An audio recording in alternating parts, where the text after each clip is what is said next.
Students, हम लोग robot के कॉन्फ़िगरेशन के बारे में देख रहे थे। यानी रोबोट के कितने भाग होते हैं। हम एक तरीके से ये कह सकते हैं कि there are how many types of parts which going to manufacture a robot. अगर एक रोबोट को मैन्युफैक्चर करना है तो हम रोबोट के 5 भाग होते हैं। उस 5 भाग में हम इसे बांट देते हैं। पहला नियंत्रण प्रणाली यानी कंट्रोल सिस्टम। इन सभी टॉपिक्स को हम अगले लेक्चर्स में, अगले स्लाइड्स में हम देखते चलेंगे। तो पहला पार्ट है आपका कंट्रोल सिस्टम यानी नियंत्रण प्रणाली। दूसरा सेंसर्स। तीसरा मैनिपुलेटर। चौथा एक्चुएटर्स। पांचवा शक्ति आपूर्ति यानी power supply. In the configuration of a robot, we have 5 parts. First part is control system. Second part is manipulator. Third part is actuator. Fourth part is actuator. Fifth part is power supply. I am repeating again. In the configuration of robot, there are 5 parts. First part is control system. Second part is sensor. Third part is manipulator. Fourth part is actuator and fifth part is power supply. नियंत्रण प्रणाली। पहला जो हम लोगों ने configuration में पहला part जो देखा है वो है नियंत्रण प्रणाली यानी कंट्रोल सिस्टम। रोबोट का नियंत्रण प्रणाली का कार्य किस तरीके से है? It works like a brain of a human being. एक ह्यूमन बीइंग, एक जो हमारे मानव के शरीर में जैसा हमारा ब्रेन कार्य करता है उसी के तरीके से रोबोट के कॉन्फ़िगरेशन में एक कंट्रोल सिस्टम कार्य करता है। जिस तरीके से हम देखते हैं कि हमारे ब्रेन को जो इंस्ट्रक्शन मिलता है वही इंस्ट्रक्शन हमारा बॉडी पार्ट्स जो है वो फुलफ़िल करता है। सेम उसी तरीके से रोबोट का नियंत्रण प्रणाली का कार्य मनुष्य के मस्तिष्क की तरह कार्य करना होता है। इट मीन्स कि the control system is that part of robot which is going to work as a brain of a human being. In human being, the brain works to give instruction to the body parts to work a efficient manner. To work in efficient manner, either it is useful or not useful. Whatever the instruction the brain is giving to the body parts, they are going to do it. Same उसी तरीके से हमारा robot जो है हमारा एक brain की तरह कार्य करता है। ब्रेन नर्व्स के स्थान पर क्या होता है? रोबोट में सिलिकॉन चिप होती है जिसे सेंट्रल प्रोसेसिंग यूनिट या सीपीयू कहा जाता है। यानी हमारे ब्रेन्स में अगर हम देखें कि जो हमारे ह्यूमन ब्रेन्स हैं वो ह्यूमन ब्रेन्स में क्या होता है? ब्रेन्स के नर्व्स के स्थान पर रोबोट्स में जो है सिलिकॉन चिप लगी होती है। इन ह्यूमन बीइंग्स क्या होता है? ह्यूमन बीइंग में हम क्या करते हैं? नर्व्स होती हैं, लेकिन हमारे जो रोबोट होता है उस रोबोट में उस नर्व्स की जगह पे हम क्या लगा देते हैं? सिलिकॉन चिप लगा देते हैं जिसे हम सेंट्रल प्रोसेसिंग यूनिट कहते हैं। ठीक है। अब सेंट्रल प्रोसेसिंग यूनिट जिस प्रकार हमारा मस्तिष्क यह तय करता है कि हमारी 5 इंद्रियां से मिले फीडबैक के आधार पर दुनिया को क्या करना है, कैसे प्रतिक्रिया देना है। यानी हमारे मस्तिष्क में कौन ये तय करता है? There are 5 sense organs which gives feedback that what the human will do and how the human will react on the given instructions. ठीक है। तो हम बात करते हैं कि कैसे हमें प्रतिक्रिया देना है। उसी प्रकार से रोबोट में जो है रोबोट का सीपीयू सेंसर नामक उपकरणों द्वारा एकत्र किए गए डाटा के आधार पर वही काम करता है। यानी हमारे रोबोट में एक सेंसर होता है। वो सेंसर क्या करता है? जो हमारे डेटा को एकत्र करना है, जो हमारे इंस्ट्रक्शंस को फॉलो करना है, उसी इंस्ट्रक्शंस को वो क्या करता है? फॉलो करता है उसी इंस्ट्रक्शंस को सेंस करता है और कंट्रोल सिस्टम को इन्फॉर्मेशन देता है कि हमें आगे क्या करना है. So we can say that like brain decide on the basis of the feedback we got from the sense organs of a human being that what reaction we have to give and what work we have to do. Like that in robot there is a sensor which tells that, which sense and instructs the robot that what we have to do, and on the basis of that the robot works. So if you summarize the control system is just like a brain of a human being which is going to instruct, which is going to give instructions or order or advice to do the work. Now we can see the diagram of control system. In this there is a solenoid valve. एक solenoid valve है, एक robot controller है, open link network और CPU है. CPU के माध्यम से हम क्या कर रहे हैं, रोबोट के सोलेनॉइड वाल्व यानी जो हमारा सिलिकॉन चिप है वो सारे जुड़े होते हैं और वहीं से जो है हम इंस्ट्रक्शन देते हैं अपने रोबोट को कि रोबोट जो है कैसे हमें कार्य कराएगा, रोबोट हमें कौन सा कार्य करने के लिए बोलेगा.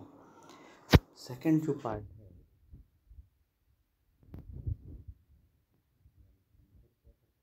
फर्स्ट ऑफ ऑल हम ये डायग्राम डिस्कस करेंगे. सेंसर में हम देख रहे हैं कि एक माइक्रो कंट्रोलर है, माइक्रोफोन है, सेंसर है, सेंसर सेंसर है, अल्ट्रासाउंड सेंसर है, कैमरा सेंसर है और इंफ्रारेड सेंसर है, एक्यूस्टिक वेक्टर सेंसर. यानी जितने प्रकार के हमारे सेंसर हैं उतनी प्रकार की इंफॉर्मेशन हमारा सेंसर गैदर कर सकता है. जो हमारा माइक्रोफोन है वो साउंड्स को सेंस करके बता सकता है. जो हमारा केमिकल सेंसर है वो फ्यूम्स यानी केमिकल्स को सूंघ के बता सकता है कि यहाँ पे कौन सी गैसें हैं, क्या है. जो हमारा इंफ्रारेड सेंसर है वो लाइट से, वाइब्रेशन से पता लगा सकता है. कैमरा सेंसर्स हमारा जो है वो वीडियो देख के बता सकता है कि कहाँ पे क्या कौन सी चीज़ें हो रही हैं. So we can say there are different types of sensors like microphone, chemical sensors, infrared sensors, data acquisitions, camera sensors, ultrasound sensors, acoustic vector sensors. These all types of sensors gives feedback to the control system that what work have to be done by the robot. So students, now we are going to define the robot, that what we are going to define the sensor in the robot, that what type of, we can say, what type of work the sensor is going to do in a robot. तो हम देखते हैं कि sensor robot का वह भाग होता है जिसमें प्रतिक्रिया प्राप्त किया जाता है जो मानव के इंद्रियों की नकल करते हैं. It means the sensor is the part of a robot which receives the reaction like the sense organs do in a human being. जैसे वीडियो कैमरा या लाइट डिपेंडेंट सेंसर जो आँखों जैसे कार्य करते हैं. वीडियो कैमरा क्या है, वो आँख जैसा कार्य करता है. यानी लाइक हमारा ह्यूमन बीइंग का जो आँख है वो क्या करता है, वो ये डिसाइड करता है कि ह्यूमन बीइंग के आँख में हमारा क्या है, क्या देख रहा है, वो उसको इंस्ट्रक्शन देता है. और माइक्रोफोन वो कान के रूप में कार्य करता है. जो ह्यूमन बीइंग में कान का कार्य है, ईयर का कार्य है, वही कार्य हमारा माइक्रोफोन सेंसर करता है. Now students, we see that sensor is that part of a robot which going to sense or give feedback to the control system that what work have to be done by the robot. So we can say sensor is a very important part of robot, like the sense organs work in a human being. जैसे कि मानव के शरीर में हमारी इंद्रियां कार्य करती हैं, वैसे ही ये सेंसर्स जो हैं वो रोबोट में कार्य करते हैं. अब हम बात करते हैं मैनिपुलेटर। जो अगला पार्ट है वो है मैनिपुलेटर। स्टूडेंट्स, मैनिपुलेटर क्या होता है ये हम देखेंगे।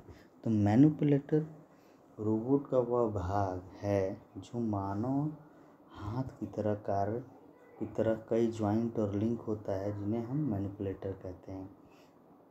यानी हम ऐसे कह सकते हैं कि जैसे एक मानव के शरीर में हमारे कितने जॉइंट्स होते हैं। एक शोल्डर पे जॉइंट्स होता है, एक एल्बो पे जॉइंट्स होता है, एक नी पे जॉइंट होता है, एक एंकल के पास जॉइंट होता है। जहाँ जहाँ पे हमारे जॉइंट्स होते हैं, उन जॉइंट्स के पास से हमारा जो मूवमेंट है, जो मोशन है, जो हम सेंस ऑर्गन्स हम रिसीव करता है, जो फीडबैक, उसके अनुसार हम उस जॉइंट्स के पास से हम फोल्डिंग कर सकते हैं। उस जॉइंट्स के पास से हम इंफॉर्मेशन गैदर कर सकते हैं। तो हम एक तरीके से ये कह सकते हैं,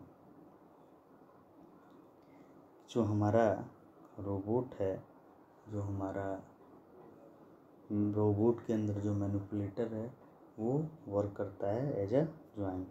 सो manipulator is that part of robot which works like a joint in a human hand and link, that is called manipulator. Manipulator का रोल इम्पोर्टेंट इसलिए है कि सेंसर्स द्वारा जो प्राप्त